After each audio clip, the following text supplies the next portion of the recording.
First, we'll discuss the importance of the first 10 days of Dhul Hijjah. This is a forgotten sunnah of our beloved Prophet Muhammad. You may have sinned all year. You may have missed doing good deeds in the month of Ramadan. You may have missed the last 10 nights of Ramadan. You may have missed doing good deeds during Laylatul Qadr. This is your opportunity. Make the best of it. The first 10 days of Dhul Hijjah. Even if you have not sinned the whole year, maybe you did some minor sins. Maybe you did ibadah in the month of Ramadan. Even you might have got the last 10 nights of Ramadan. Even you might have prayed the full night of Laylatul Qadr. Yet, you cannot afford as a Muslim the opportunity during the first 10 days of Dhul Hijjah. Most of us Muslims, we are normally aware of the importance of Ramadan and we prepare ourselves. And I remember when I was a kid, more than 30 years back, when I was in school, about 45 years back, we used to prepare ourselves for Ramadan and we knew the importance of Ramadan, even of the last 10 nights of Ramadan. But we never heard about the importance of the first 10 days of Dhul Hijjah. Alhamdulillah, now since social media has started, this is being discussed by the speakers. At my time when I was a kid, when I was in school, when I just entered college, we never heard the speaker speaking about the importance of 10 days of Dhul Hijjah. I remember the first time I heard was maybe about 15 years back in the social media. When we got involved in the field of dawah, more than 25, 30 years back, that's the time we came to know about the importance of the first 10 days of Dhul Hijjah. And it was about 15 years back that the first time I heard in the social media a speaker speaking about the importance of the first 10 days of Dhul Hijjah. And alhamdulillah, year by year, it's increasing and more people are speaking about the importance of the first 10 days of Dhul Hijjah. That is the reason I thought I will dedicate the major portion of this session today to the first 10 days of Dhul Hijjah. Allah subhanahu wa ta'ala takes an oath in Surah Fajr, chapter number 89, verse number 1 to 2. Allah says, Wal Fajr, Walayalin Ashr, by Fajr, by dawn, by the 10 nights. And the Mufassirin, they say, these 10 nights that Allah subhanahu wa ta'ala is taking oath of refers to the first 10 days of Dhul Hijjah. And in many languages, when you speak about the days, it includes the night. When you speak about the night, it includes the day. For example, if I say in English, I spent 10 days in London. But naturally, it includes, I spent 10 days and 10 nights in London. Depending upon the context, it may include the full day, it may include part of the day, it may include the night, it may not include. Similarly, when in Arabic, when the nights are referred to, it may refer to the night only, it may refer to the night and day put together, or it may refer to the day only. In this Surah Al-Fajr, Surah number 89, verse number 1 to 2, when Allah says, Wal Fajr, Walayalin Ashr, by dawn, by the 10 nights. The Mufassirin say, and it's also mentioned in Ibn Qasir, volume number 8, page number 413, and if we refer to the summarized version, printed the English translation by Darus Salam, it is volume number 10, page number 468. Ibn Qasir and many Mufassirin say that these 10 nights refer to the first 10 days of Dhul Hijjah. And they agree that these first 10 days of Dhul Hijjah are better than all the other days of the year. It's even better than the last 10 days of Ramadan. But it's mentioned in Ibn Qasir, volume number 5, page number 412, that though the first 10 days of Dhul Hijjah are the best days of the full year, the last 10 nights of Ramadan are the best nights of the year. The scholars differ. Some scholars, few, do say that the first 10 days of Dhul Hijjah are better than the last 10 nights of Ramadan. There are few scholars who say the last 10 nights are better than the first 10 days of Dhul Hijjah. But the right opinion and the correct opinion is by Ibn Taymiyyah, Shaykh al-Islam. And he rightly said that the first 10 days of Dhul Hijjah are the best days in the full year. It is even better than the last 10 days of Ramadan.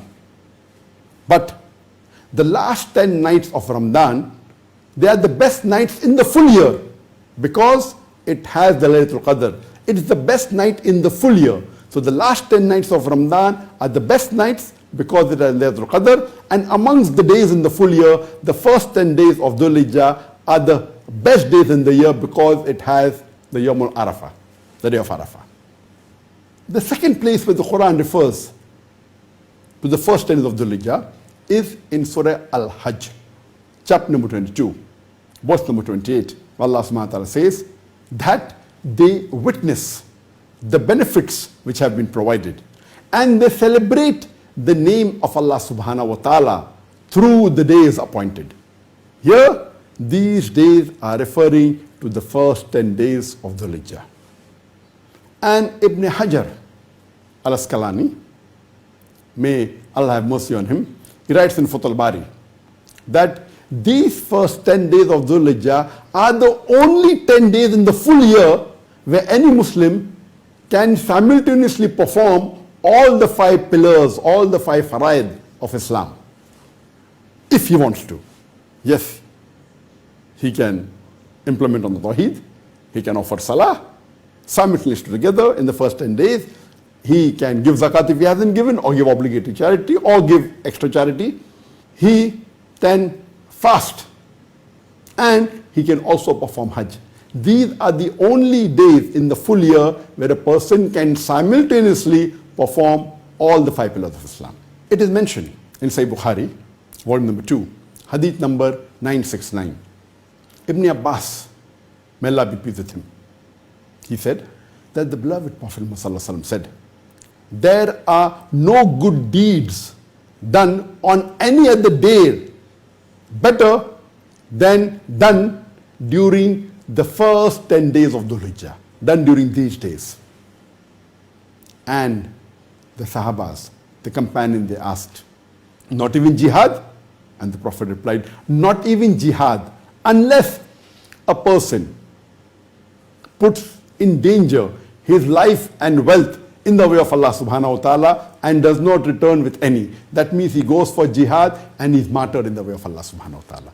That means our beloved Prophet Muhammad said, the good deeds done during the first 10 days of Dhul Hijjah are better than any deed done on any other days of the year, including jihad, unless if the person is martyred and he loses his wealth and life during jihad. That's the only one good deed which cannot be better. Otherwise, the deeds done on the first 10 of Dhul Hijjah are better than any deed done on any other day of the year.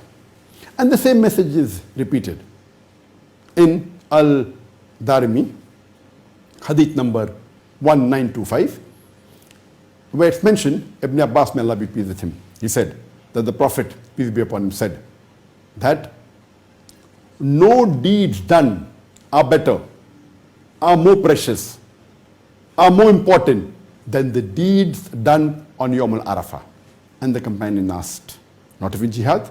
And the Prophet said, not even jihad, unless a person goes out in the way of Allah subhanahu wa ta'ala with his life and wealth and does not return with any. That means he's martyred in the way of Allah subhanahu wa ta'ala. So this same message is repeated again in another Sahih hadith, that the deeds done on the first 10 days of Dhul Hijjah are better than any deeds done on any other day of the year, except a person who is martyred in the way of Allah subhanahu wa ta'ala while doing jihad. It is so important. And unfortunately, this sunnah of doing good deeds during the first 10 days of Dhul Hijjah is forgotten. It's further mentioned in Sahih Muslim, point number 3, hadith number 2747, when the Prophet was asked regarding fasting on Yawm al-Arafah. The Prophet said, it expiates the sins of the previous year and the coming year. That means the most important fast after the fard fast of Ramadan is fasting on Yawm al-Arafah. It is the most. It expiates your sins of the previous year as well as the coming year. There are some scholars who say that the fasting of Ashura, the 10th of Muharram, is the most important because there's a hadith that the most important fast after the fard fast is the fasting on Yawm al-Ashura. But the different opinion, but the correct opinion is that Yawm al-Arafah fasting is far superior because it expiates the sins of the previous year and the following year, whereas fasting on Ashura expiates only the sins of the previous year.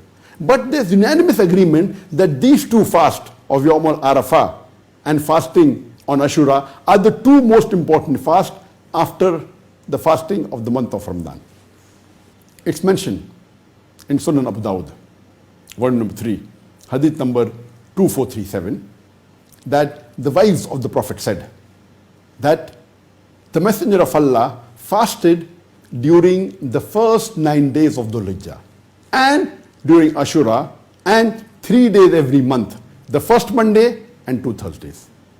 So from this hadith we come to know that the Prophet fasted the first 9 days of Dhul Hijjah. That means it is highly recommended to fast on all the first 9 days of Dhul Hijjah. One may ask, why not fast all the 10 days of Dhul Hijjah?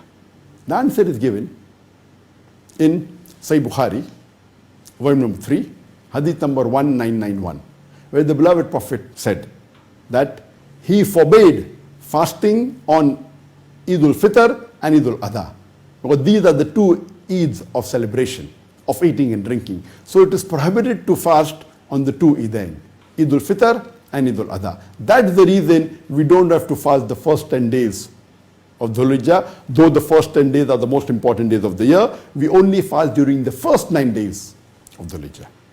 It's further mentioned in Sahih Muslim, volume number 3, hadith number 2679. The beloved Prophet Muhammad said that no one shall enter paradise except a believer, and the days of Mina are the days of eating and drinking. That means a Muslim should not even fast on Yawm al-Tashri, the 3 days following the Eid al-Adha. That is the 11th, 12th and 13th of Dhul Hijjah, because these are the days of eating and drinking and feasting. So besides the Eid day, a Muslim should not even fast on the Yawm al-Tashri, that is the 11th, 12th and 13th of Dhul Hijjah. It's mentioned in Sahih Muslim, volume number 5, hadith number 5118, that Prophet Muhammad, peace be upon him, said that during the first 10 days of Dhul Hijjah, a person who has an animal which he has to sacrifice, he should not remove his hair, nor trim his nails. Based on this hadith, a person who is sacrificing an animal, has an animal and wants to sacrifice on Eid day or the following 3 days, he should not remove his hair or trim his nails from the first day of Dhul Hijjah until he sacrifices the animal. This restriction is only for the person who is sacrificing the animal himself. If a person has asked somebody else to sacrifice on his behalf, then the restriction is not there. It's further mentioned in Musnad Ahmad, hadith number 5446. Abdullah bin Umar, may Allah be pleased with him, he said that Prophet Muhammad, peace be upon him, said, the deeds done during the first 10 days of Dhul Hijjah are the most important deeds done in the full year. And that's the reason you should say the tahleel, the takbir and tahmeed. Tahleel is La ilaha illallah. Takbir is Allahu Akbar. Tahmeed is Alhamdulillah. And it is mentioned in Fathul Bari, volume number 2, page number 462, that the takbirat mentioned there is Allahu Akbar, Allahu Akbar, La ilaha illallah, Allahu Akbar, lillahi alhamd. That Allah is the greatest. Allah is the greatest. Allahu Akbar, Allahu Akbar. La ilaha illallah, Allahu Akbar. There is no God but Allah. Allah is the greatest. All praise are due to Allah. The takbirat is mentioned in Fathul Bari, volume 2, page number 462. Allahu Akbar, Allahu Akbar, La ilaha illallah, Allahu Akbar, Walillahi alhamd.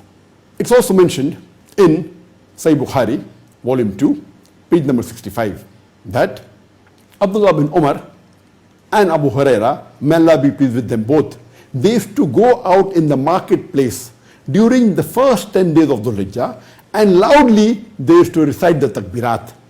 And when the others used to hear him, the Sahabas, they used to repeat on their own. That means it is a sunnah during the first 10 days of Dhul Hijjah to say the takbirat loudly in the marketplace. I have traveled to so many Muslim countries. I have never heard in any Muslim country Muslims saying loudly in the marketplace, Allahu Akbar, Allahu Akbar, La ilaha illallah, Allahu Akbar, Lillahi alhamd. I have not heard. Many Muslim countries I've gone to. Maybe in some Gulf countries there may be people saying, but when I travel I have not heard this in the marketplace. We should revive this sunnah. And there's another hadith mentioned in Jami Tirmidhi, volume number 6, hadith number 3377, that Abu Darda, may Allah be pleased with him, he said that the Messenger of Allah asked, do you know the deed which is most loved by Allah, the deed which is most precious to Allah subhanahu wa ta'ala, the deed which is more beloved to Allah subhanahu wa ta'ala, more than giving charity of silver and gold, more than going in the battlefield and striking the necks of the enemy, more beloved than having your neck struck by the enemy in the battlefield. And the Sahabas asked, which is that deed? And the Prophet replied, Zikr of Allah. Now this hadith, it is not specifically talking about the first 10 days of Dhul Hijjah. It is generally the deed loved most by Allah is zikr. And all the other hadith I quoted earlier says that the deeds, the good deeds done during the first 10 days of Dhul Hijjah are better than deeds done on any other day. So imagine if we do the zikr of Allah during the first 10 days of Dhul Hijjah, especially go out in the marketplace and say loudly the takbirat, Allahu Akbar, Allahu Akbar, La ilaha illallah, Allahu Akbar, Walillahi alhamd. Imagine the sawab. It is much better than distributing gold or silver in the marketplace. Much better than striking the enemy on the neck in the battlefield or being struck by the enemy on your neck in the battlefield. Let us revive the sunnah, and during these 10 days of Dhul Hijjah, recite the takbirat on our own and even in the marketplace. And the 10 days of Dhul Hijjah are starting from tomorrow in most of the countries. In Malaysia, where now it is close to 12 midnight, the Dhul Hijjah has already started, the night has started, but the day will start approximately 5 or 50 minutes from now, inshallah. Malaysia is one of the few countries where the first 10 days of Dhul Hijjah will start, and later on the other countries, the Gulf countries, 4 hours later, 5 hours later, so on and so forth. So that's the reason I thought it's important for me to speak on this topic. So let us decide today that these 10 days of Dhul Hijjah, which are starting from tomorrow in most of the countries, in some countries it may be one day later, India, Pakistan, etc. In some countries it may be 2 days later. But most of the countries it is, inshallah, starting from tomorrow. So let us make the most of these first 10 days of Dhul Hijjah.